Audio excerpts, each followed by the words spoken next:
Na današnji strokovni konferenci govorimo o odpadni plastiki v luči hierarhije odpadkov, kar predstavlja preprečevanje, priprava za ponovno uporabo, reciklažo, drugo energetsko predelavo in odlaganje. V zadnjem času je veliko negativne pozornosti posvečeno plastiki, predvsem z vidika tiste plastike, ki je za enkratno uporabo in nam uhaja v okolje.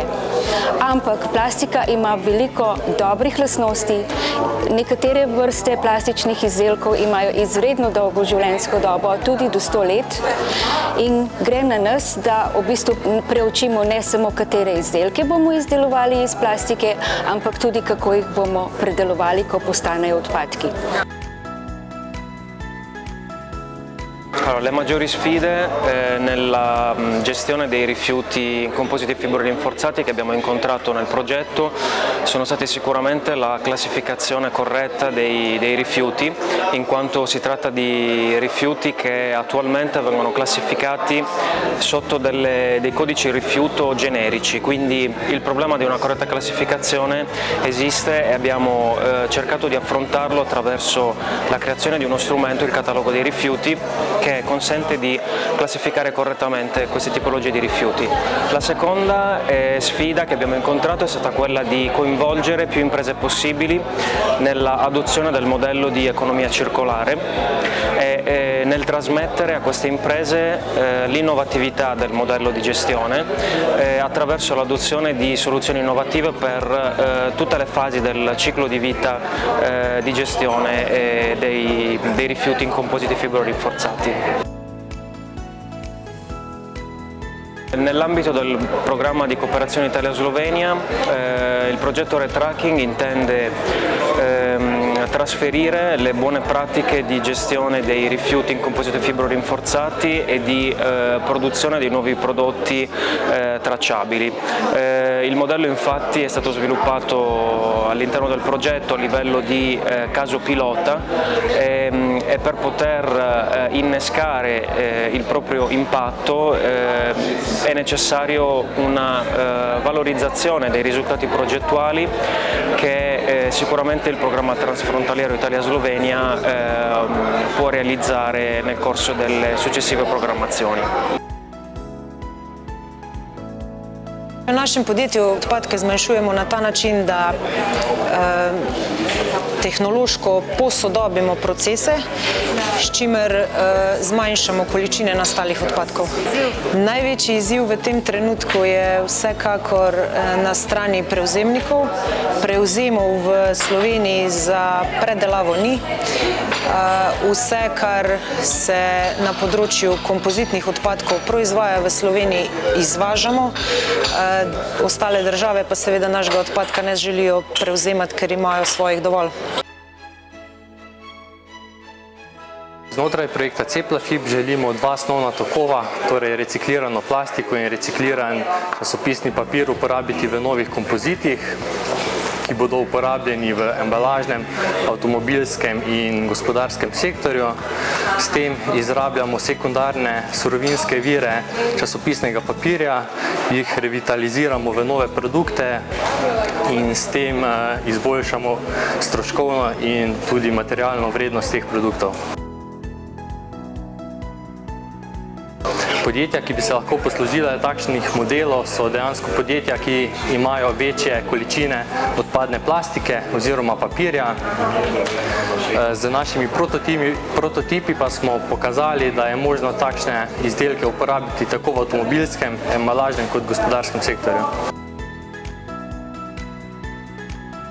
Noi accettiamo e ricicliamo praticamente tutti i tipi di materiali compositi, vetroresine utilizzate per esempio laminati di vetroresina utilizzati nei camion frigoriferi, piuttosto che le lastre traslucide per i tetti dei capannoni, fibre di carbonio utilizzate per i telai delle biciclette, piuttosto che particolari per l'industria aerospaziale, tubazioni in vetroresina, materiali utilizzati per la costruzione dei camper e delle case mobili, pannelli sandwich con vetroresina e poliuretano rigido.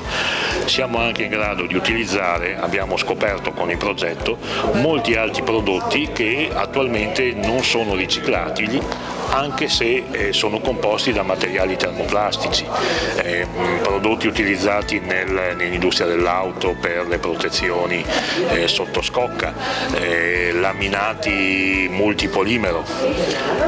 Abbiamo anche realizzato con questi prodotti dei materiali che stanno trovando delle applicazioni molto interessanti sul mercato, sia in termini di economia circolare, ovvero con gli scarti di chi produce camion frigoriferi forniamo dei pannelli per fare la pavimentazione dello stesso camion, pannello che diventa più resistente e più durevole nel tempo rispetto alla soluzione attuale, offre un migliore isolamento termico, come anche invece applicazioni di tipo più design. Stiamo vendendo il materiale molto nel settore contract per arredamento di negozi, molto anche nel settore tutto quello che riguarda i materiali utilizzati all'esterno.